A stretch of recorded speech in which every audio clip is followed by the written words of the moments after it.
Hello മക്കളെ, അപ്പൊ നമ്മള് പ്ലാറ്റ്യൂസ് വേർ എർത്ത് ഹിസ്റ്ററി സ്ലംബേഴ്സ് എന്ന് പറയുന്ന ചാപ്റ്റർ ആയിരുന്നു പഠിച്ചുകൊണ്ടിരുന്നത്. ഈ ചാപ്റ്ററിനകത്ത് നമ്മള് പീഠഭൂമികളെ പറ്റിയിട്ടും അവിടുത്തെ ഡിവിഷനെ പറ്റിയിട്ടും അവിടുത്തെ നദികളെ പറ്റിയിട്ടും ഒക്കെ പഠിച്ചു കഴിഞ്ഞു. അവിടെ നമ്മള് പഠിക്കാത്തൊരു കാര്യമുണ്ട്, അവിടുത്തെ മണ്ണുകളെ പറ്റിയിട്ട്. ഓക്കെ, സോ നമ്മള് ഈ നോക്കാൻ പോകുന്നതാണ് soil types in peninsular plateau. ഉപദ്വീപീയ പീഠഭൂമിയിലെ മണ്ണിനങ്ങളെ പറ്റിയിട്ടാണ് നമ്മള് പഠിക്കാൻ വേണ്ടി പോകുന്നത്. Soil types in peninsular plateau ആണ് നെക്സ്റ്റ് നമ്മൾ ഡിസ്കസ് ചെയ്യുന്നത്. So most of the soil types found in the peninsular plateau are in situ soils. അപ്പം നമ്മൾ രണ്ട് തരത്തില് ഇൻസിറ്റു സോയിൽസും ഉണ്ട്, ട്രാൻസ്പോർട്ടഡ് സോയിലും ഉണ്ട്. ഇൻസിറ്റു സോയിൽസ് ആണ് ഉപദ്വീപീയ പീഠഭൂമിയിൽ കാണപ്പെടുന്ന മണ്ണിനങ്ങളിലേറെയും തനതിടത്ത് രൂപപ്പെട്ടവയാണ്. അതായത് അവിടത്തെ തന്നെ ശിലകള് പൊടിഞ്ഞ് അവിടെ തന്നെ ഉണ്ടായിട്ടുള്ള, അല്ലെ, കാറ്റും നദിയൊന്നും കൊണ്ടുവന്നിട്ടുള്ള സോയിലല്ല, തനതിടങ്ങളിലുള്ള മണ്ണാണ് കൂടുതലായിട്ടും കാണപ്പെടുന്നത്. The soils found here can be classified as, എങ്ങനെയൊക്കെ ക്ലാസിഫൈ ചെയ്യാം? Black soil, red soil, laterite soil and mountain forest soil. ഇവിടെ കാണപ്പെടുന്ന മണ്ണിനങ്ങളെ കറുത്ത മണ്ണ്, റെഡ് സോയിൽ എന്ന് പറഞ്ഞാൽ ചെമ്മണ്ണ്, ചോപ്പല്ലേ, ചെമ്മണ്ണ്, ലാറ്ററൈറ്റ് മണ്ണ്, പർവ്വത മണ്ണ് എന്നിങ്ങനെ തിരിക്കാൻ വേണ്ടിയിട്ട് പറ്റും. അപ്പം അതില് ഓരോരോ മണ്ണിനങ്ങളായിട്ട് നമുക്ക് പഠിക്കാം. ഫസ്റ്റത്തെ മണ്ണാണ് കറുത്ത മണ്ണ് അല്ലെങ്കിൽ ബ്ലാക്ക് സോയിൽ. ഓക്കെ, നമ്മള് ഇത് ഓൾറെഡി കറുത്ത മണ്ണ് നമ്മൾ ജസ്റ്റ് ഇൻട്രൊഡക്ഷനിൽ അവിടെ പഠിച്ചിട്ടുണ്ടായിരുന്നു. കറുത്ത മണ്ണ് ജസ്റ്റ് ഒന്നും കൂടെ നോക്കാം. എന്താണ്? The northwestern part of the Deccan Plateau is a vast lava plateau. Black soils are formed as a result of long-term weathering of lava rocks called basalt in this region. Okay, so Deccan പീഠഭൂമിയുടെ വടക്ക് പടിഞ്ഞാറു ഭാഗം അതിവിശാലമായ lava പീഠഭൂമിയാണ്. ഈ പ്രദേശത്തെ basalt ലാവാശിലകൾക്ക് ദീർഘകാലത്തെ അപക്ഷയം സംഭവിച്ച് രൂപം കൊള്ളുന്നതാണ് കറുത്ത മണ്ണ്. അപ്പം ഡെക്കാൻ പീഠഭൂമിയിലുള്ള ശിലകൾക്ക് അപക്ഷയം സംഭവിച്ചു, അല്ലെ, കുറെ കാലം അപക്ഷയം സംഭവിച്ചിട്ട് ലാസ്റ്റ് ഫോം ചെയ്യുന്ന മണ്ണാണ്, അവിടെ തന്നെ തനതിടത്ത് ഫോം ചെയ്യുന്ന മണ്ണാണ് കറുത്ത മണ്ണ് എന്ന് പറയുന്നത്. So, black soils are found mainly in the states of Maharashtra and Madhya Pradesh and partially in Karnataka, Telangana, Andhra Pradesh, Gujarat and Tamil Nadu. ഇതെന്താണ്? ലൊക്കേഷൻ ആണ്. എവിടെ കാണപ്പെടുന്നു ഈ ബ്ലാക്ക് സോയിൽ? എവിടെയാണ്?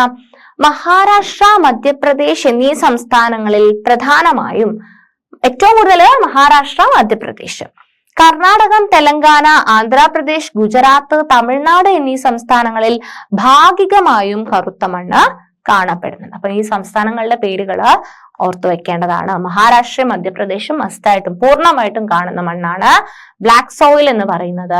ആൻഡ് ഇതാണ് ബ്ലാക്ക് സോയിൽ, അല്ലെ, നല്ല കറുത്തിരിക്കുന്ന മണ്ണാണ് കറുത്ത മണ്ണ് എന്ന് പറയുന്നത്. ആൻഡ് ബാക്കി നമ്മള് അവിടെ പഠിച്ചിട്ടുണ്ട്, അല്ലെ, ബ്ലാക്ക് കോട്ടൺ സോയില്, അല്ലെ, പരുത്തി കൃഷിയൊക്കെ നമ്മൾ അവിടെ പഠിച്ചിട്ടുണ്ട്. ഇനി നമ്മള് നെക്സ്റ്റ് റെഡ് സോയില്, ചെമ്മണ്ണ്. ഓക്കെ, ചുവന്ന കളറിലുള്ള ചെമ്മണ്ണാണ് കാണിച്ചു തരാം ഞാന്. ചുവന്ന മണ്ണ്, ചെമ്മണ്ണാണ് ഇത്. So red soil is formed by the weathering of very old crystalline metamorphic rocks of the peninsular plateau. അല്ലെ, ഉപദ്വീപീയ പീഠഭൂമിയിലെ പ്രാചീന പരൽ രൂപ കായാന്തരിക മെറ്റാമോർഫിക് റോക്സ്, കായാന്തരിത ശിലകൾക്ക് അപക്ഷയം സംഭവിച്ചാണ് ചെമ്മണ്ണ് ഉണ്ടാകുന്നത്. And even though it is called as red soil in general, in some places it also appears in brown, grey and yellow colours. അപ്പൊ നമ്മൾ പൊതുവേ ചെമ്മണ്ണ് എന്ന് വിളിക്കുന്നുണ്ടെങ്കിലും ചില സ്ഥലത്ത് ഇതിന് തവിട്, അല്ലെ, തവിട്ട് നിറം, അതായത് grey colour, brown colour, grey colour, മഞ്ഞ കളറ് തുടങ്ങിയ പല കളറിലും കാണുന്നുണ്ട്. പക്ഷെ നമ്മൾ പൊതുവെ എന്താ പറയാ, റെഡ് സോയിൽ അല്ലെങ്കിൽ ചെമ്മണ്ണ് എന്ന് പറയാം. പക്ഷെ ഈ കളറിലൊക്കെ അത് കാണപ്പെടാറുണ്ട്. The red color is mainly due to the presence of considerable quantity of iron in the soil. എന്തുകൊണ്ടാണ് ഇതിന് ചുവന്ന കളർ മണ്ണിന് കിട്ടുന്നത്? അയോൺ ഉള്ളത് കൊണ്ടാണ്. ഓക്കെ, അയോൺ ഉള്ളത് കൊണ്ടാണ്. മണ്ണിൽ വലിയ തോതിൽ അടങ്ങിയിട്ടുള്ള ഇരുമ്പിന്റെ സാന്നിധ്യം, അയോൺ എന്ന് പറഞ്ഞാൽ ഇരുമ്പാണ്, ഇരുമ്പിന്റെ സാന്നിധ്യമാണ് ഈ റെഡ് സോയിലിന് ചുവപ്പ് നിറത്തിന് കാരണം. ഓക്കെ, സോ ഇത് റെഡ് സോയിൽ ആണ്.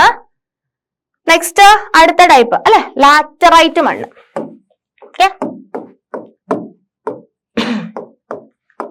Laterite soil. Laterite soil is formed as a result of leaching of minerals such as silica and lime from the soil at places experiencing alternating periods of heavy rain and drought. എന്താ പറഞ്ഞിട്ടുള്ളത്? കനത്ത മഴ അല്ലെ, നല്ല heavy rain ഉള്ളത്, വരൾച്ച, അതുപോലെ തന്നെ ഡ്രോട്ടും മാറി മാറി അനുഭവപ്പെടുന്ന പ്രദേശങ്ങൾ അല്ലെ. ഈ ഡ്രോട്ടും ഹെവി റെയിനും മാറി മാറി അനുഭവപ്പെടുന്ന പ്രദേശങ്ങളില് മണ്ണിലെ സിലിക്ക, ചുണ്ണാമ്പ് അല്ലെ, സിലിക്ക ആൻഡ് ലൈം, ചുണ്ണാമ്പ് എന്ന് പറഞ്ഞു കഴിഞ്ഞാൽ ലൈമാണ്, തുടങ്ങിയ ലവണങ്ങൾ ഊർനിറങ്ങൽ പ്രക്രിയ, അതിന്റെ ഊർനിറങ്ങൽ പ്രക്രിയ അല്ലെ, ലീച്ചിങ് അല്ലെങ്കിൽ ഊർനിറങ്ങൽ പ്രക്രിയയിലൂടെ നീക്കം ചെയ്യപ്പെടുന്നതിന്റെ ഫലമായി രൂപപ്പെടുന്നതാണ് ലാറ്ററൈറ്റ് മണ്ണ്, laterite soil. In the peninsular plateau, laterite soil is mainly found along the western Ghats and the eastern Ghats, Rajmahal Hills, Vindhya and Satpura Mountains and Malwa Plateau. എവിടെയൊക്കെയാണ് അതിന്റെ ലൊക്കേഷൻ? ലാറ്ററൈറ്റ് സോയിലിന്റെ ലൊക്കേഷൻ എവിടെയാണ്? പീഠഭൂമിയിൽ പശ്ചിമഘട്ടം, പൂർവഘട്ടം, രാജ്മഹൽ കുന്നുകൾ, വിന്ധ്യ സത്പുര പർവ്വതങ്ങൾ, മാൾവ പീഠഭൂമി തുടങ്ങിയ പ്രദേശങ്ങളിലാണ് മുഖ്യമായിട്ടും laterite മണ്ണ് കാണപ്പെടുന്നത്. ഇനി being less fertile, this soil is generally not arable, but through fertilization it is used extensively for plantation crops such as tea, coffee, rubber and arecanut. എന്താണ്? പൊതുവെ ഫലപുഷ്ടി കുറഞ്ഞതാണ് അല്ലെ. ഈ ഒരു ലാറ്ററൈറ്റ് സോയിൽ എന്ന് പറയുന്നത് വലിയൊരു ഫലപുഷ്ടിയൊന്നുമില്ല, പക്ഷെ കുറവാണ്. ഈ മണ്ണിനെ കൃഷിയോഗ്യമല്ലെങ്കിലും വളപ്രയോഗത്തിലൂടെ തേയില, കാപ്പി, റബ്ബർ, അടക്ക തുടങ്ങിയ തോട്ടവിളകൾക്കായിട്ട് നമ്മള് അല്ലെ, ഭക്ഷ്യവിളകൾക്ക് പൊതുവെ നമ്മൾ യൂസ് ചെയ്യാറില്ലെങ്കിലും ഈ തേയില, ഈ നെല്ല് അങ്ങനത്തെ സാധനങ്ങളും ഇതിനു വേണ്ടിയിട്ട് യൂസ് ചെയ്യാറില്ലെങ്കിലും അടക്ക തുടങ്ങിയ തോട്ടവിളകൾക്കൊക്കെ വേണ്ടിയിട്ട് നമ്മൾ ഈ ഒരു ലാറ്ററൈറ്റ് സോയിലിനെയാണ് യൂസ് ചെയ്യുന്നത്. ഓക്കെ, അതാണ് ലാറ്ററൈറ്റ് സോയില്. അതിന്റെ ലൊക്കേഷൻ എവിടെയൊക്കെയാണ്? പീഠഭൂമിയിൽ പശ്ചിമഘട്ടം, പൂർവഘട്ടം, രാജ്മഹൽ കുന്നുകൾ, വിന്ധ്യ സത്പുര പർവ്വതങ്ങൾ, മാൾവ പീഠഭൂമി തുടങ്ങിയ പ്രദേശങ്ങൾ. ഓക്കെ, സോ ഇതാണ് ലാറ്ററൈറ്റ് മണ്ണെന്ന് പറയുന്നത്. ഇനി നമ്മൾ നെക്സ്റ്റ് ടൈപ്പ് മണ്ണാണ് പർവ്വത മണ്ണ്. ഓക്കെ, മൗണ്ടെയിൻ സോയിൽ അല്ലെങ്കിൽ പർവ്വത മണ്ണ്. In South India, mountain soil is seen along the western and eastern Ghats. Okay, ദക്ഷിണേന്ത്യയില് പർവ്വത മണ്ണ് എവിടെയാ കാണപ്പെടുന്നത്? വെസ്റ്റേൺ ഈസ്റ്റേൺ ഗഡ്സിൽ അല്ലെ, പശ്ചിമ പൂർവ്വഘട്ട മലനിരകളില് പർവ്വതത്തിൽ അല്ലെ, അങ്ങനത്തെ പർവ്വതത്തിൽ കാണുന്നതാണ് പർവ്വത മണ്ണ് എന്ന് പറയുന്നത് ദക്ഷിണ ഇന്ത്യയിൽ. This soil is suited for the plantation crops, especially tea, coffee, spices and tropical fruits in Karnataka, Tamil Nadu and Kerala. കർണാടകം, തമിഴ്നാട്, കേരളം എന്നീ സംസ്ഥാനങ്ങളില് തോട്ടവിളകൾക്ക്, പ്രത്യേകിച്ച് ഏതൊക്കെ തോട്ടവിളകളിലാണ്? തേയില, കാപ്പി, സുഗന്ധദ്രവ്യങ്ങൾ, ഉഷ്ണമേഖല, പഴവർഗ്ഗങ്ങൾ എന്നിവയുടെ കൃഷിക്ക് പർവ്വത മണ്ണ് അനുയോജ്യമാണ്. ഓക്കെ, അപ്പൊ പർവ്വത മണ്ണ് നമ്മൾ തേയില, കാപ്പിയൊക്കെ കൃഷി ചെയ്യാൻ വേണ്ടിയിട്ട് കാര്യമായിട്ട് യൂസ് ചെയ്യുന്ന മണ്ണാണ്. Other than the above discussed soil, in accordance with the physiography and climate, there is a wide variety of regional soil types in peninsular plateau. അപ്പം മേൽപ്പറഞ്ഞ മണ്ണിനങ്ങളെ കൂടാതെ ഉപദ്വീപീയ പീഠഭൂമിയിൽ കാലാവസ്ഥയ്ക്കും ഭൂപ്രകൃതിക്കും അനുസൃതമായി വൈവിധ്യമായ പ്രാദേശിക മണ്ണിനങ്ങള് കാണാൻ വേണ്ടിയിട്ട് പറ്റും. അപ്പം ഇതുകൂടാതെ വേറെയും ചില മണ്ണിനങ്ങൾ നമുക്ക് കാണാൻ വേണ്ടിയിട്ട് പറ്റും. സോ ഇനി അവിടുത്തെ അഗ്രികൾച്ചർ ആണ്. Agriculture in peninsular plateau. Peninsular പ്ലാറ്റ്യൂവിലുള്ള കൃഷിയെ പറ്റിയിട്ടാണ് നമ്മൾ പറയുന്നത്. ഉപദ്വീപീയ പീഠഭൂമിയിലെ കൃഷി. അവിടെ സമതല പ്രദേശങ്ങളെ അപേക്ഷിച്ച് പീഠഭൂമി പ്രദേശങ്ങൾ പൊതുവെ കൃഷിയോഗ്യമല്ലെങ്കിലും നെല്ല്, ഗോതമ്പ്, പരുത്തി, കരിമ്പ്, പുകയില തുടങ്ങിയ വിളകളും തോട്ടവിളകളായ കാപ്പി, തേയില തുടങ്ങിയവയും ഉപദ്വീപീയ പീഠഭൂമിയുടെ വിവിധ ഭാഗങ്ങളിൽ കൃഷി ചെയ്യുന്നുണ്ട്. ഓക്കെ, അപ്പം എന്താ പറഞ്ഞിട്ടുള്ളത്, even though the plateau regions are generally not suitable for agriculture. ശരിക്കും പറഞ്ഞാൽ പ്ലാറ്റ്യൂ റീജിയൻ അഗ്രികൾച്ചറിന് അത്ര സ്യൂട്ടബിൾ ഒന്നും അല്ല. പക്ഷെ അവിടെ എന്തൊക്കെ എന്ത് ചെയ്യുന്നുണ്ട്, പ്ലെയിനെ വെച്ച് നോക്കുമ്പോൾ പ്ലാറ്റ്യൂസ് കൃഷിക്ക് യോജ്യമല്ല. പക്ഷെ നമ്മള് crops such as rice, wheat, cotton, sugar cane and tobacco as well as plantation crops such as teas and coffee are being cultivated in different parts of the peninsular plateau. Agriculture is possible only in selected regions due to the constraints such as undulating topography, fluvial eroded surface soil, steep slopes, thin topsoil, exposed rocks and a few scattered hills. അപ്പം നിമ്നോന്നതമായ ഭൂപ്രകൃതി. നിമ്നോന്നതം എന്ന് പറഞ്ഞാൽ, നിമ്നം എന്ന് പറഞ്ഞാൽ താണ്, കുറച്ച് ഉയർന്ന്, താണ് ഉയർന്ന്, അതാണ് നിമ്നോന്നതമായിട്ടുള്ള ഭൂപ്രകൃതി. നീരൊഴുക്കാൽ കാർന്നെടുക്കപ്പെട്ട മേൽമണ്ണ്, ചെങ്കുത്തായ ചരിവുകള്, മേൽമണ്ണിന്റെ കനക്കുറവ്, അനാവൃത ശിലകൾ, ഇടയ്ക്കിടെയുള്ള കുന്നുകൾ തുടങ്ങിയ കാരണങ്ങളാൽ ചിലയിടങ്ങളിൽ മാത്രമേ കൃഷി സാധ്യമാകുന്നുള്ളൂ. അല്ലെ, നല്ല ചരിവ്, നല്ല ചെങ്കുത്തായിട്ടുള്ള കുന്നുകൾ, മീൻസ് അങ്ങനത്തെ ചരിവുകള്, അതുപോലെ തന്നെ ഈ നിമ്നോന്നതമായിട്ടല്ലേ കുറച്ച് ഉയർന്ന് കുറച്ച് താഴ്ന്നൊക്കെ കിടക്കുമ്പോൾ നമുക്ക് കൃഷി ചെയ്യാൻ ഭയങ്കര അൺകംഫർട്ടബിൾ ആയിരിക്കും. അപ്പം അങ്ങനത്തെ കാര്യങ്ങൾ കാരണമാണ് ഇവിടെ കാര്യമായിട്ട് കൃഷി ചെയ്യാൻ വേണ്ടിയിട്ട് പറ്റാത്തത്. Plantation crops dominate in the western guts. അവിടെ എന്താണ്, പശ്ചിമഘട്ടങ്ങളിൽ തോട്ടവിളകൾക്കാണ് പ്രാമുഖ്യം. പശ്ചിമഘട്ടത്തിൽ നമ്മൾ കൂടുതലായിട്ടും പ്ലാന്റേഷൻ ക്രോപ്സ് ആണ് കൃഷി ചെയ്യുന്നത്. Tea and coffee plantations are quite common in the Nilgiris. Okay, പശ്ചിമഘട്ടത്തില് തോട്ടവിളകള്, നീലഗിരി മേഖലകളിൽ തേയില, കാപ്പി തുടങ്ങിയവയുടെ തോട്ടങ്ങള് കാണാൻ വേണ്ടി പറ്റുന്നുണ്ട്, വളരെ കൂടുതലായിട്ട് കാണുന്നുണ്ട്. But paddy is also being cultivated here by making hill terraces. പക്ഷെ ചില മലഞ്ചെരുവുകളിലൊക്കെ എന്ത് ചെയ്യുന്നുണ്ട്, നെൽകൃഷി അല്ലെ, നമ്മൾ സാധാരണ വയലിലല്ലേ നെൽകൃഷി ചെയ്യുന്നേ. പക്ഷേ എന്താണ്, നെൽകൃഷി ചില സ്ഥലങ്ങളിൽ ചെയ്യാറുണ്ട്, മലഞ്ചെരുവുകളിൽ തട്ടുകളാക്കിയിട്ട് നെൽകൃഷി അടക്കം ഇവിടെ സാധ്യമാക്കാൻ അല്ലെ, മേക്കിംഗ് ഹിൽ ടെറസസ് അല്ലെ, ഇങ്ങനെ മലേനെ ഇങ്ങനെ ടെറസ് തട്ടാക്കിയിട്ട് തിരിച്ചിട്ട് അവിടെ അങ്ങനെ നെൽകൃഷിയും ചെയ്ത് പോകുന്നുണ്ട്. അപ്പം ഡിഫറെന്റ് ആയിട്ടുള്ള കൃഷികള് ചെയ്യുന്നുണ്ട്. അപ്പം കോഫി എവിടെയാണ് കൃഷി ചെയ്യുന്നത് നോക്കാം നമുക്ക്. കാപ്പി കൃഷി, കോഫി ഫസ്റ്റ് വൺ, കാപ്പിയും തേയിലൊക്കെ അല്ലേ നമ്മൾ മെയിൻ ആയിട്ട് പറഞ്ഞ, ഷുഗർ കെയിൻ ഒക്കെ പറഞ്ഞല്ലേ. So Karnataka is the leading producer of coffee in India. അപ്പം കർണാടകത്തിലാണ് ഏറ്റവും കൂടുതൽ ഇന്ത്യയില് കാപ്പി ഉൽപാദനത്തിന് ഒന്നാം സ്ഥാനത്തുള്ള സംസ്ഥാനം ഏതാണ്?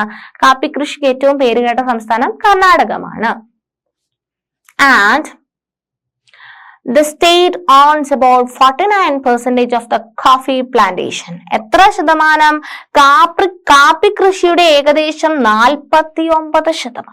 ഓക്കെ, ഇന്ത്യയിൽ മൊത്തം 100 കാപ്പി കൃഷി ചെയ്യുന്നുണ്ടെങ്കിൽ അതിനകത്ത് 49 എവിടെയാണ്? കർണാടകത്തിലാണ്. So owns about the state owns about 59%, 14 അല്ല 59% of coffee production in India. Kerala with 22% of production. കേരളത്തിൽ എത്രയാണ്? കേരളത്തില് 22% and 71% of coffee production in India. ഇന്ത്യയില് എന്താണ്? 71% കോഫി പ്രൊഡക്ഷൻ ഇന്ത്യയിലാണ്. കർണാടകയാണ് leading producer of coffee. The state owns about 59% of the coffee plantation. Coffee പ്ലാന്റേഷനിലാണ് 59% വരുന്നത്. അതുപോലെ തന്നെ ടോട്ടൽ ഇന്ത്യൻ പ്രൊഡക്ഷന്റെ 71% ഓഫ് കോഫി പ്രൊഡക്ഷൻ വരുന്നത് ഇന്ത്യയിലാണ്. അപ്പം കാപ്പി കൃഷിയുടെ ഏകദേശം എത്ര പെർസെന്റേജ് ആണ്? 59% ശതമാനവും കാപ്പി ഉൽപാദനത്തിന്റെ ഏകദേശം 71ഉം 59. ഓക്കെ, എവിടെയാണ്? കർണാടകത്തിൽ നിന്നാണ്. ഉൽപാദനത്തിൽ ഏകദേശം കേരളം എത്രയാണ്? 22%. കേരളമാണ് 2ാം സ്ഥാനത്ത്. ഓക്കെ, അപ്പം കാപ്പി കൃഷിയുടെ വെറൈറ്റീസ് ഏതൊക്കെയാണ്? Varieties of coffee such as coffee arabica, coffee robusta. Okay, കോഫിന്റെ വെറൈറ്റീസ് ആണ് കോഫി അറബിക്ക, കോഫി റോബസ്റ്റ എന്നൊക്കെ പറയുന്നത്. Are mainly cultivated. Arabica, robusta എന്നീ ഇനങ്ങളിലുള്ള മുന്തിയ തരം കാപ്പി ഇനങ്ങളാണ് മുഖ്യമായും നമ്മൾ ഇവിടെ കൃഷി ചെയ്യുന്നത്. ഓക്കെ, അതാണ് കാപ്പി കൃഷിയെ പറ്റി പറയാനുള്ളത്. അപ്പൊ നിങ്ങൾ കാപ്പി കോഫി റോബസ്റ്റ, കോഫി അറബിക്ക എന്നുള്ള പേരൊക്കെ ഓർത്തു വെക്കാം, എത്ര പെർസെന്റേജ് വെച്ചിട്ട്. അപ്പൊ ഫസ്റ്റ് പൊസിഷനിൽ നിൽക്കുന്നത് കർണാടകമാണ്, സെക്കൻഡ് പൊസിഷനിൽ ആരാണ്? കേരളമാണ് കാപ്പി കൃഷിക്ക്.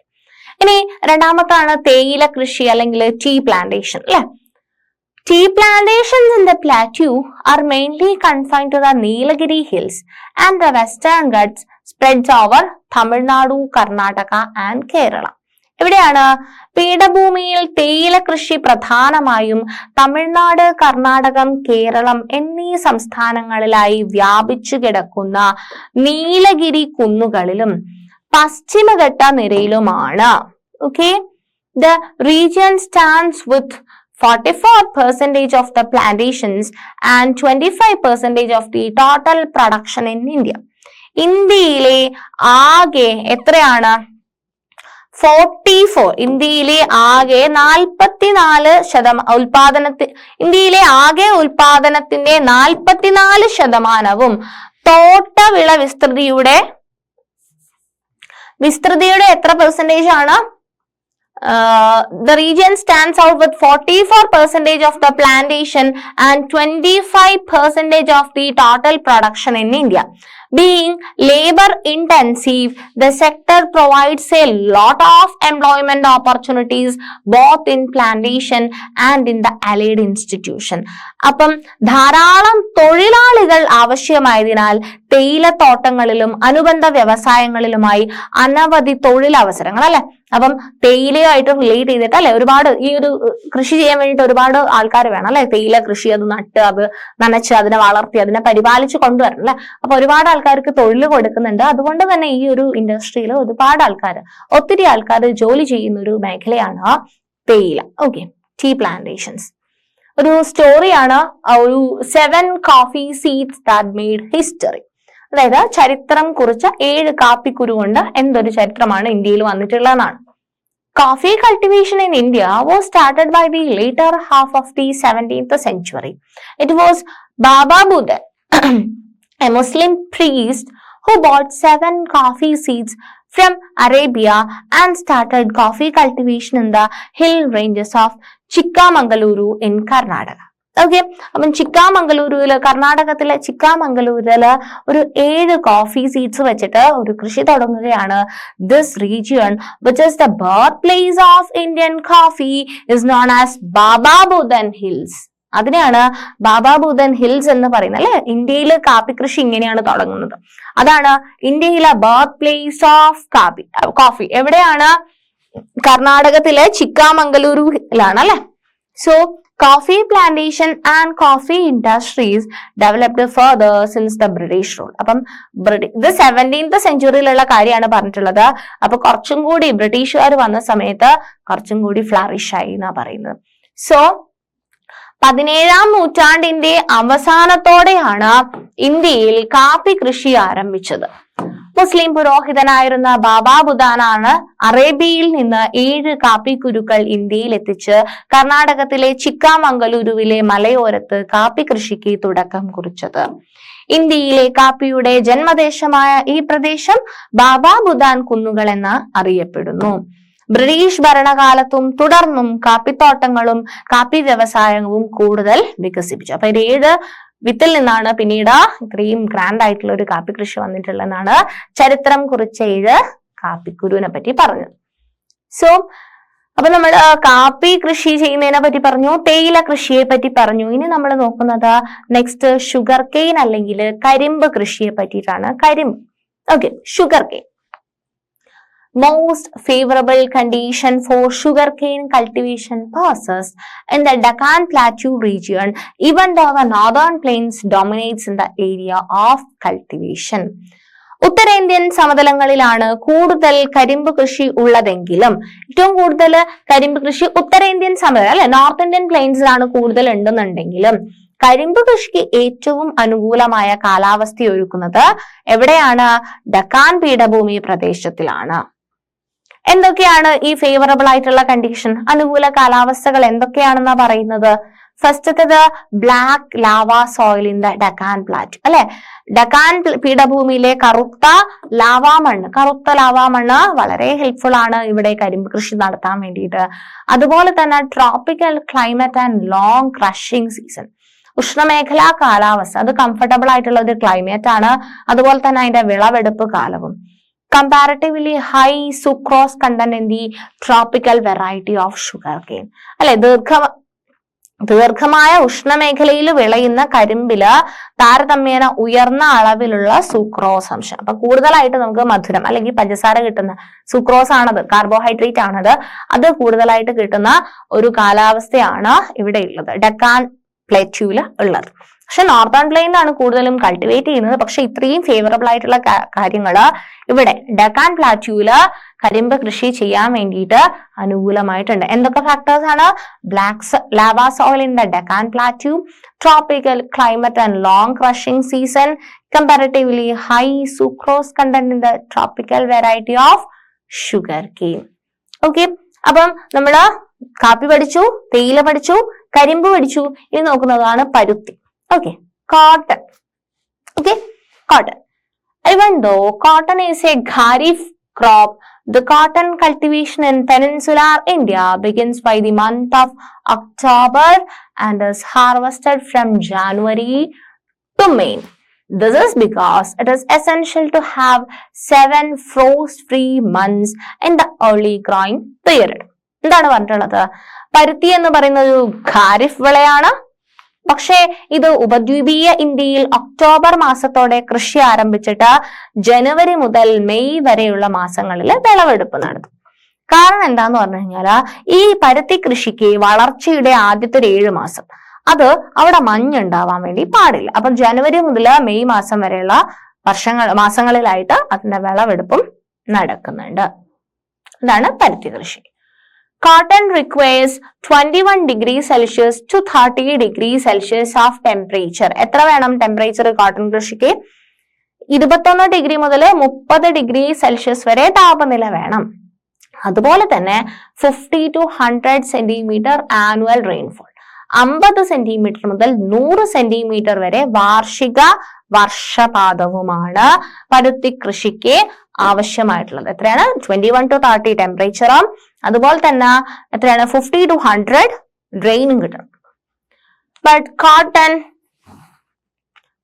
But cotton is also cultivated in low rainfall areas with the help of irrigation. പക്ഷെ നമുക്ക് മഴ കുറഞ്ഞ സ്ഥലത്തും അല്ലെ, എന്നാൽ മഴ കുറഞ്ഞ പ്രദേശങ്ങളിലും ജലസേചന നമ്മൾ നന്നായിട്ട് നനച്ചു കൊടുത്താല് നമുക്ക് പരുത്തി കൃഷി ചെയ്യാൻ വേണ്ടിയിട്ട് സാധിക്കും. The black soil in the Deccan Malwa Plateau region is the most suited for cotton cultivation. നമുക്ക് അറിയുന്ന കാര്യമാണ് അല്ലെ. സോ ഡക്കാൻ മാൾവ പീഠഭൂമി പ്രദേശത്തെ കറുത്ത അല്ലെ ബ്ലാക്ക് കോട്ടൺ സോയിൽ എന്നറിയപ്പെടുന്നുണ്ട്. പരുത്തി കൃഷിക്ക് ഏറ്റവും അനുയോജ്യം. Gujarat is the leading producer in India, followed by Maharashtra. രാജ്യത്ത് ആകെ ഉൽപാദനത്തിൽ 1ാം സ്ഥാനം ഗുജറാത്തിനാണ്. മഹാരാഷ്ട്രയാണ് പരുത്തി കൃഷിയില് 2ാമത്തെ സ്ഥാനത്ത് നിൽക്കുന്നത്. സോ എന്തൊക്കെയാണ് പരുത്തി കൃഷിനെ പറ്റിയിട്ട് പറഞ്ഞിട്ടുള്ളത്? ഖാരിഫ് വിളയാണ്, പക്ഷെ നമ്മള് ഇവിടെ കൾട്ടിവേറ്റ് ചെയ്യുന്നുണ്ട്. ആൻഡ് ഇവിടെ വേണ്ട ടെമ്പറേച്ചർ എന്ന് പറയുന്നത് 21 to 30 ആണ്. റെയിൻ എന്ന് പറയുന്നത് 50 to 100 സെന്റിമീറ്റർ ആണ്. പക്ഷെ നമുക്ക് റെയിൻഫോൾ കുറഞ്ഞാലും നനച്ചു കൊടുത്താല് നന്നായിട്ട് ജലസേചനം ചെയ്തു കഴിഞ്ഞാൽ നമുക്ക് കൃഷി ചെയ്യാൻ വേണ്ടിയിട്ട് സാധിക്കും. ഏറ്റവും ഫസ്റ്റ് പൊസിഷനിലുള്ളത് ഗുജറാത്ത് ആണ്, സെക്കൻഡ് പൊസിഷനിലുള്ളത് മഹാരാഷ്ട്രയാണ് പരുത്തി കൃഷിയുടെ കാര്യത്തിൽ. So next, store house of minerals, ധാതുക്കളുടെ കലവറ. ഒത്തിരി ധാതുക്കൾ ഉണ്ടെന്ന് നമ്മൾ പല സ്ഥലങ്ങളിലായിട്ട് ഡിവിഷൻ പഠിച്ചപ്പോൾ നമ്മൾ പറഞ്ഞിട്ടുണ്ടായിരുന്നു, പല ധാതുക്കള് ഉണ്ടെന്ന്. So store house of minerals, ധാതുക്കളുടെ കലവറ. Mineral resources in India are largely concentrated in the crystalline rock layers and the lower hilly tracts of peninsular plateau. ഉപദ്വീപീയ പീഠഭൂമിയിലെ പരൽ രൂപ ശിലാപാളികളിലും ക്രിസ്റ്റലൈൻ റോക്ക് ലെയേഴ്സ്, പരൽ രൂപ ശിലാപാളികളിലും ഉയരം കുറഞ്ഞ കുന്നുകളിലുമാണ് ധാതു വിഭവങ്ങൾ ഏറെയും കേന്ദ്രീകരിച്ചിരിക്കുന്നത്. And Chota Nagpur Plateau is termed as the heartland of minerals. എവിടെയാണ് ഇമ്പോർട്ടന്റ് ആയിട്ട് ഈ ഒരു പോയിന്റ് നിങ്ങൾ ഓർത്തു വെക്കുക. ചോട്ടാ നാഗ്പൂർ പീഠഭൂമിയെ ധാതുക്കളുടെ ഹൃദയഭൂമി എന്ന് വിശേഷിപ്പിക്കുന്നു. ഏറ്റവും കൂടുതൽ മിനറൽസ് കിട്ടുന്നത് ധാതുക്കളുടെ ഹൃദയഭൂമി അല്ലെ, ഹാർട്ട് ലാൻഡ് ഓഫ് മിനറൽസ് എന്ന് പറയുന്നത് എവിടെയാണ്? ചോട്ടാ നാഗ്പൂർ ആണ്. ആൻഡ് ജാർഖണ്ഡ്, പശ്ചിമ ബംഗാൾ, ഒഡീഷ സംസ്ഥാനങ്ങളിലായി വ്യാപിച്ചു കിടക്കുന്ന ചോട്ടാ നാഗ്പൂർ ഒഡീഷ പീഠഭൂമിയാണ് ഇന്ത്യയിലെ ഏറ്റവും സമ്പന്നമായിട്ടുള്ള ധാതു മേഖല എന്ന് പറയുന്നത്. So the Chota Nagpur Odisha plateau would spread over Jharkhand, West Bengal and Odisha is the richest mineral belt in India. So മിനറലുകളുടെ ധാതുക്കളുടെ ഹൃദയഭൂമി എന്നാണ് ചോട്ടാ നാഗ്പൂർ പീഠഭൂമിയെ വിശേഷിപ്പിക്കുന്നത്. Okay, this region is rich in metallic and non-metallic minerals. അല്ലെ, അവിടെ metallic മിനറൽസും ഉണ്ട്, non metallic മിനറൽസും ഉണ്ട്. Call എന്ന് പറഞ്ഞു കഴിഞ്ഞാൽ കൽക്കരി, അയൺ ഓർ എന്ന് പറഞ്ഞാൽ ഇരുമ്പയിര്, manganese, mica, bauxite and copper. So കൽക്കരി, ഇരുമ്പയിര്, മാംഗനീസ്, മൈക്ക, ബോക്സൈറ്റ്, ചെമ്പ്, കോപ്പർ എന്ന് പറഞ്ഞു കഴിഞ്ഞാൽ ചെമ്പാണ്, തുടങ്ങിയ ധാരാളം ലോഹ, അലോഹം അല്ലെ, മെറ്റൽസ് ആൻഡ് നോൺ മെറ്റൽസ് ധാതുക്കളാൽ സമൃദ്ധമാണ് ഇവിടം. Based on the availability of mineral resources, the peninsular plateau can be divided as different mineral zones. അപ്പം ധാതു വിഭവങ്ങളുടെ ലഭ്യതയ്ക്കനുസരിച്ച് ഉപദ്വീപീയ പീഠഭൂമിയെ വിവിധ ധാതു മേഖലകളാക്കിയിട്ട് നമുക്ക് ക്ലാസിഫൈ ചെയ്യാൻ പറ്റും. ധാതു വിഭവങ്ങൾ എങ്ങനെയാണ് കിട്ടുന്നത് അനുസരിച്ചിട്ട് നമുക്ക് ഉപദ്വീപീയ പീഠഭൂമിയെ വിവിധ മേഖലകളായിട്ട് തിരിക്കാൻ വേണ്ടിയിട്ട് പറ്റും. അതിനകത്ത് ഫസ്റ്റത്തേതാണ് നോർത്ത് ഈസ്റ്റേൺ പ്ലാറ്റ്യൂ റീജിയൻ. എന്താണ്? North eastern plateau region. North eastern plateau region എന്ന് പറഞ്ഞു കഴിഞ്ഞാൽ the Chota Nagpur Odisha plateau region is the largest mineral belt.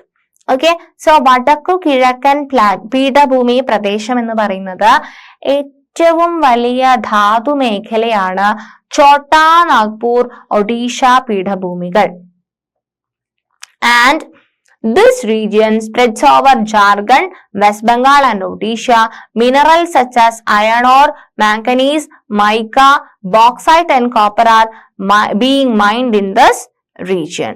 So ഇത് ഒഡീഷ, ചോട്ടാ നാഗ്പൂർ ഒഡീഷ പീഠഭൂമികൾ, ജാർഖണ്ഡ്, പശ്ചിമ ബംഗാൾ, ഒഡീഷ എന്നീ സംസ്ഥാനങ്ങളിലായി ഈ മേഖല വ്യാപിച്ചു കിടക്കുന്നു. കൽക്കരി, ഇരുമ്പയിര്, മാംഗനീസ്, അബ്രം, ബോക്സൈറ്റ്, ചെമ്പ് തുടങ്ങിയ ധാതുക്കൾ ഈ മേഖലയിൽ ഖനനം ചെയ്യപ്പെടുന്നു. രണ്ടാമത്തെ മേഖലയാണ് സെൻട്രൽ റീജിയൻ അല്ലെങ്കിൽ മധ്യമേഖല എന്ന് പറയും. Mineral such as manganese, bauxite, limestone, marble, coal, mica, iron ore and the graphite are largely obtained from the central region which spread over എവിടെയൊക്കെയാണ്? ഛത്തീസ്ഗഡ്, മധ്യപ്രദേശ്, തെലങ്കാന, ആന്ധ്രാപ്രദേശ് ആൻഡ് മഹാരാഷ്ട്ര. സോ ഛത്തീസ്ഗഡ്, മധ്യപ്രദേശ്, തെലങ്കാന, ആന്ധ്രാപ്രദേശ്, മഹാരാഷ്ട്ര എന്നീ സംസ്ഥാനങ്ങളിലായി വ്യാപിച്ചു കിടക്കുന്ന മധ്യമേഖലയിൽ മാംഗനീസ്, ബോക്സൈറ്റ്, ചുണ്ണാമ്പുകൾ അല്ലെ, ലൈംസ്റ്റോൺ, മാർബിൾ, കോൾ അല്ലെങ്കിൽ കൽക്കരി, അബ്രം, ഇരുമ്പയിര്, graphite തുടങ്ങിയ ഒരുപാട് ധാതുക്കള് സുലഭമാണ്. അടുത്ത ടൈപ്പാണ് ദാറ്റ് സദേൺ റീജിയൻ. അപ്പൊ നമ്മൾ മൂന്നെണ്ണം പറഞ്ഞു. നോർത്ത് ഈസ്റ്റേൺ പ്ലാറ്റ്യൂ റീജിയൻ പറഞ്ഞു, സെൻട്രൽ അല്ലെ മധ്യമേഖല പഠിച്ചു. ഇനി സദേൺ റീജിയൻ അല്ലെങ്കിൽ ദക്ഷിണ മേഖലയില് mineral such as iron or, bauxite and lignite are seen along this region which spread over എവിടെയാണ്? Karnataka plateau and the adjoining parts of Tamil Nadu. എവിടെയാണ് ദക്ഷിണ മേഖല എന്ന് പറയുന്നത്? കർണാടക പീഠഭൂമിയും അതിനോട് ചേർന്ന് സ്ഥിതി ചെയ്യുന്ന തമിഴ്നാടിന്റെ ഭാഗങ്ങളും ഉൾപ്പെട്ട ഈ മേഖലയിൽ ഇരുമ്പയിര്, ബോക്സൈറ്റ്, ലിഗ്നൈറ്റ് തുടങ്ങിയ ധാതുക്കൾ കാണപ്പെടുന്നുണ്ട്. അതാണ് ദക്ഷിണ മേഖല. ഇനി നാലാമത്തെ മേഖലയാണ് സൗത്ത് വെസ്റ്റേൺ റീജിയൻ അഥവാ തെക്ക് പടിഞ്ഞാറൻ മേഖല എന്ന് പറയുന്നത്. Okay, south western region or തെക്ക് പടിഞ്ഞാറൻ മേഖല എന്ന് പറയുന്നത് iron or clay etc. are largely obtained from this region which spreads over the western Karnataka and Goa. പടിഞ്ഞാറൻ കർണാടകവും ഗോവയും ചേർന്ന ഈ മേഖലയിൽ ഇരുമ്പയിര്, കളിമണ്ണ് തുടങ്ങിയവ ധാരാളമായിട്ട് കാണപ്പെടുന്നുണ്ട്. സോ അതാണ് തെക്ക് പടിഞ്ഞാറൻ മേഖല എന്ന് പറയുന്നത്, അല്ലെങ്കിൽ സൗത്ത് വെസ്റ്റേൺ റീജിയൻ എന്ന് പറയുന്നത്. അഞ്ചാമത്തെ ടൈപ്പാണ് that is north western region, അല്ലെങ്കിൽ വടക്കു പടിഞ്ഞാറൻ മേഖല. The Aravalli range in Rajasthan and the adjoining parts of Gujarat are rich in എന്തൊക്കെയാണ്? Copper, lead, zinc, uranium and mica. അതാണ് വടക്കു പടിഞ്ഞാറൻ മേഖല. രാജസ്ഥാനിലെ ആരവല്ലി നിരയും അതിനോട് ചേർന്ന് സ്ഥിതി ചെയ്യുന്ന ഗുജറാത്തിന്റെ ഭാഗങ്ങളും ചെമ്പ്, ഈയം, സിങ്ക്, യുറേനിയം, ഓക്കെ, ലെഡ് എന്ന് പറഞ്ഞാൽ ഈയമാണ്, മൈക്ക തുടങ്ങിയവയാൽ സമ്പന്നമാണ്. സോ അതാണ് വടക്ക് പടിഞ്ഞാറൻ മേഖല അല്ലെങ്കിൽ നോർത്ത് വെസ്റ്റേൺ റീജിയൻ. അപ്പൊ നമ്മൾ 5 ടൈപ്പ് റീജിയൻസ് പഠിച്ചു. നോർത്ത് ഈസ്റ്റേൺ പ്ലാറ്റ്യൂ റീജിയൻ, അവിടെയുള്ള മിനറൽസ്. സെൻട്രൽ റീജിയൻ അല്ലെങ്കിൽ മധ്യമേഖലയിലുള്ള മിനറൽസ്. സൗതേൺ റീജിയൻ അല്ലെങ്കിൽ ദക്ഷിണ മേഖലയിലുള്ള മിനറൽസ്. സൗത്ത് വെസ്റ്റേൺ റീജിയൻ അല്ലെങ്കിൽ തെക്ക് പടിഞ്ഞാറൻ മേഖലയിലുള്ള മിനറൽസ്. നോർത്ത് വെസ്റ്റേൺ റീജിയൻ വടക്ക് പടിഞ്ഞാറൻ മേഖലയിലും അതിന്റെ മിനറൽസ്. നെക്സ്റ്റ് നമ്മൾ നോക്കുന്നതാണ് ലൈഫ് ഇൻ പെനിൻസുലാർ പ്ലാറ്റ്യൂ, ഉപദ്വീപീയ പീഠഭൂമിയിലെ ജനജീവിതം. ആൾക്കാർ, ഉപദ്വീപീയ പീഠഭൂമിയിലുള്ള ആൾക്കാര് എങ്ങനെയാണ് അവരുടെ ലൈഫ് പോകുന്നതെന്നാണ് നമ്മൾ നെക്സ്റ്റ് നോക്കാൻ വേണ്ടി പോകുന്നത്. So, life in peninsular plateau. The peninsular plateau is moderately populated. എന്താണ്? ഉപദ്വീപീയ പീഠഭൂമിയിൽ മിതമായ ജനസംഖ്യ എന്നുള്ളത്, അല്ലെ? ഓവർ ക്രൗഡഡ് അല്ല, ആൾക്കാർ കുറവല്ല, ഒരു മോഡറേഷനിൽ ഉള്ള അത്രയും ജനങ്ങൾ അവിടെ താമസിക്കുന്നുണ്ട്. In the earlier stages, human settlements in the peninsular plateau were limited due to non-arable topography and continental climate. നേരത്തെ പൊതുവെ കൃഷിയോഗ്യമല്ലാത്ത ഭൂപ്രകൃതിയും വൻകര കാലാവസ്ഥയും കാരണം ആദ്യകാലങ്ങളിൽ ഉപദ്വീപീയ പീഠഭൂമിയിൽ ജനവാസം പരിമിതമായിരുന്നു, അല്ലെ? നമ്മള് ആൾക്കാർ എങ്ങനെയായിരുന്നു, നമ്മളെ സിവിലൈസേഷൻ ഒക്കെ നോക്കിയാലും നമുക്കറിയാം, അല്ലെ? അവിടെ കൂടുതൽ നദീജലം അല്ലെങ്കിൽ അവിടെ നന്നായിട്ട് കൃഷി ചെയ്യാൻ പറ്റുന്നുണ്ടെന്നുണ്ടെങ്കിൽ ആൾക്കാർ അവിടെ വീടൊക്കെ ഉണ്ടാക്കിയിട്ട് അവിടെ സെറ്റിൽ ആവും. പക്ഷെ ഇവിടെ അങ്ങനെ വലിയ രീതിയിലുള്ള ഒരു കൃഷിയോഗ്യമല്ലാത്തൊരു ഭൂപ്രകൃതി ആയതുകൊണ്ട് തന്നെ അവിടെ എന്താണ്, ജനവാസം വളരെ പരിമിതമായിരുന്നു. And later, with the beginning of mining activities, development of road, rail network, and emergence of mineral-based industries, people were attracted to the plateau. അപ്പം പിൽക്കാലത്ത് അവിടെ എന്താണ്, കുറെ മിനറൽസ് ഉണ്ടെന്ന് പഠിച്ചു, അല്ലെ? ഉപദ്വീപീയത്തിൽ നമ്മൾ ഇഷ്ടം പോലെ മിനറൽസ്, അല്ലെ? 5 റീജിയൻസ് ആയിട്ട് ഡിവൈഡ് ചെയ്തിട്ട് ഓരോ സ്ഥലത്തും കൂടുതലായിട്ട് കിട്ടുന്ന മിനറൽസ് ഒക്കെ നമ്മൾ പഠിച്ചു. സോ പിന്നീട് അവിടെ ഒരുപാട് മിനറൽസ് ഉണ്ടെന്ന് മനസ്സിലാക്കിയ സമയത്ത് ധാതു ഖനന പ്രവർത്തനങ്ങൾ ആരംഭിച്ചതും അതുപോലെ തന്നെ റോഡ്, റെയിൽ ഗതാഗത മാർഗങ്ങൾ വികസിച്ചതും ധാതു അധിഷ്ഠിത വ്യവസായങ്ങളുടെ ആവിർഭാവവും ജനങ്ങളെ പീഠഭൂമിയിലേക്ക് അടുപ്പിച്ചു. സോ ഇത്രയും ഫാക്ടേഴ്സ് അവിടെ ആൾക്കാർക്ക് കൂടുതൽ കൃഷിയിലേക്കും പീഠഭൂമിയിലേക്കും ഒക്കെ ആൾക്കാരുടെ എണ്ണം കൂട്ടാൻ കാരണമായി തീർന്നു. Scope of commercial agriculture based on irrigation and technological possibilities also led to an increase in population here. Okay, ജലസേചനവും സാങ്കേതിക സാധ്യത. അപ്പം അവിടെ റോഡ്, റെയിൽവേ വന്നു, ഒരുപാട് ധാതു അധിഷ്ഠിത വ്യവസായം വന്നു, അതുപോലെ തന്നെ ജലസേചനം, അല്ലെ, കിട്ടി. സാങ്കേതിക സാധ്യതകളും മുൻനിർത്തിയുള്ള വാണിജ്യ കൃഷി സാധ്യതകളും ഇവിടെ ജനവാസം ഉയരുന്നതിന് കാരണമായി. Gradually, the state capitals as well as the mining and industrial centers grew into larger urban centers. പിന്നീട് എന്തായി? അപ്പം ആദ്യം തീരെ ആൾക്കാരൊന്നും ഉണ്ടായിരുന്നില്ല. പിന്നീട് അവിടെ ഓരോരോ ഡെവലപ്മെന്റ് വരുന്നതിനനുസരിച്ച് അവിടെ ജനവാസം കൂടുതലായിട്ട് സംസ്ഥാന തലസ്ഥാനങ്ങളും ഖനന വ്യവസായ മേഖലകളും കേന്ദ്രീകരിച്ച് വൻ നഗരങ്ങൾ തന്നെ അവിടെ വികസിക്കാനുള്ള ഒരു റീസൺ ആയിട്ട് മാറുകയാണത്. പിന്നീട് ഫസ്റ്റ് ടൈം അവിടെ ആൾക്കാരൊന്നും ഉണ്ടായിരുന്നില്ല, പിന്നീട് അവിടെ ഒരുപാട് ഡെവലപ്മെന്റ്സ് വന്നതിന് ശേഷം അവിടെ തന്നെ ഒരു സംസ്ഥാനത്തിന്റെ തലസ്ഥാനം വരെ ആയിട്ട് മാറാനുള്ള സാധ്യതയുണ്ടായിരുന്നു.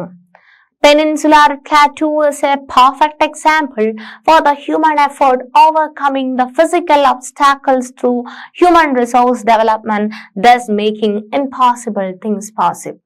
So, ഭൗതിക വിഘാതങ്ങളെ മാനവ വിഭവശേഷി വികസനത്തിലൂടെ അല്ലെ അവിടെ വളരെ ആൾക്കാരൊന്നും താമസിക്കാനൊന്നും ചെയ്യാത്തൊരു സ്ഥലമായിരുന്നു. പക്ഷെ അവിടെ നമ്മള് മനുഷ്യന്മാരുടെ കഴിവ് അല്ലെങ്കിൽ മാനവ വിഭവശേഷി വികസിപ്പിച്ചുകൊണ്ട് എന്ത് ചെയ്തു? തരണം ചെയ്യുകയും അസാധ്യമായിരുന്നത് സാധ്യമാക്കുകയും ചെയ്യുന്ന മനുഷ്യ അധ്വാനത്തിന്റെ ഉത്തമ ദൃഷ്ടാന്തമാണ് ഉപദ്വീപീയ പീഠഭൂമി അല്ലെ. അവിടെ റോഡ് റെയിൽവേസ് വികസിപ്പിച്ചു, മിനറൽ ബേസ്ഡ് ഇൻഡസ്ട്രീസ് വികസിപ്പിച്ചു, ജലസേചനം കൊണ്ടുവന്നു, കൃഷി കൊണ്ടുവന്നു അല്ലെ. അപ്പം ഒരുപാട് മനുഷ്യന്മാരുടെ ഒരു സാധ്യമല്ലാത്ത കാര്യം വികസനത്തിലൂടെ, മാനവശേഷി വികസനത്തിലൂടെ സാധിപ്പിച്ച ഒരു ബെസ്റ്റ് പെർഫെക്റ്റ് എക്സാമ്പിൾ ആണ് നമ്മളുടെ ഈ ഒരു ഉപദ്വീപീയ പീഠഭൂമി അല്ലെങ്കിൽ പെനിൻസുലാർ പ്ലാറ്റു എന്ന് പറയുന്നത്. ഓക്കെ, സോ ഇത്രയുമാണ് നമുക്ക് ഈ ഒരു ചാപ്റ്ററിൽ പഠിക്കാനുണ്ടായത്. അപ്പൊ നമ്മൾ എന്തൊക്കെ കാര്യങ്ങളാണ് ലാസ്റ്റ് സെഷനിൽ ഡിസ്കസ് ചെയ്തിട്ടുണ്ടായിരുന്നത്? ടൈപ്സ് ഓഫ് സോയിൽ അല്ലെ, ബ്ലാക്ക് സോയില്, അതുപോലെ തന്നെ മൗണ്ടെയിൻ സോയില്, അതുപോലെ തന്നെ റെഡ് സോയില്, ലാറ്ററൈറ്റ് സോയില് അല്ലെ. നമ്മൾ ടൈപ്സ് ഓഫ് സോയിൽ പഠിച്ചു. ഓരോ സോയിലും കൾട്ടിവേറ്റ് ചെയ്യുന്ന പ്ലാന്റ്സ് ലൈക്ക് കാപ്പി, തേയില, കരിമ്പ് അല്ലെ, കോട്ടൺ ഒക്കെ നമ്മൾ ഡിസ്കസ് ചെയ്തു. അതിനുശേഷം ഓരോരോ റീജിയൺ ആയിട്ടുള്ള മിനറലുകളുടെ സാധ്യതകള്, മിനറലുകളുടെ ഉറവിടമൊക്കെ നമ്മൾ പഠിച്ചു. സോ പീഠഭൂമിയെ പറ്റിയിട്ട്, പ്രത്യേകിച്ച് ഉപദ്വീപീയൻ പീഠഭൂമിയെ പറ്റിയിട്ടാണ് നമ്മൾ ഈ ഒരു ചാപ്റ്ററിൽ പഠിച്ചിട്ടുണ്ടായിരുന്നത്. ഉപദ്വീപീയ പീഠഭൂമിയുടെ ടൈപ്സ്, അത് ലൊക്കേഷൻ ബേസ്ഡ് ആയിട്ടുള്ള ക്ലാസിഫിക്കേഷൻ, അവിടെയുള്ള നദികള്, അവിടെയുള്ള സസ്യങ്ങള്, അവിടെ ഒഴുകുന്ന അവിടുത്തെ മണ്ണുകള്, ഇത്രയും കാര്യങ്ങൾ അല്ലെ, അവിടുത്തെ കാലാവസ്ഥ, അങ്ങനെ ആ ഒരു ഉപദ്വീപീയൻ പീഠഭൂമിയെ നമ്മൾ ഡീറ്റെയിൽ ആയിട്ട് ഈ ചാപ്റ്ററിലൂടെ പഠിക്കുകയുണ്ടായി. സോ ചാപ്റ്റർ നന്നായിട്ട് വായിക്കുക, നന്നായിട്ട് മനസ്സിലാക്കുക. All the best. Thank you.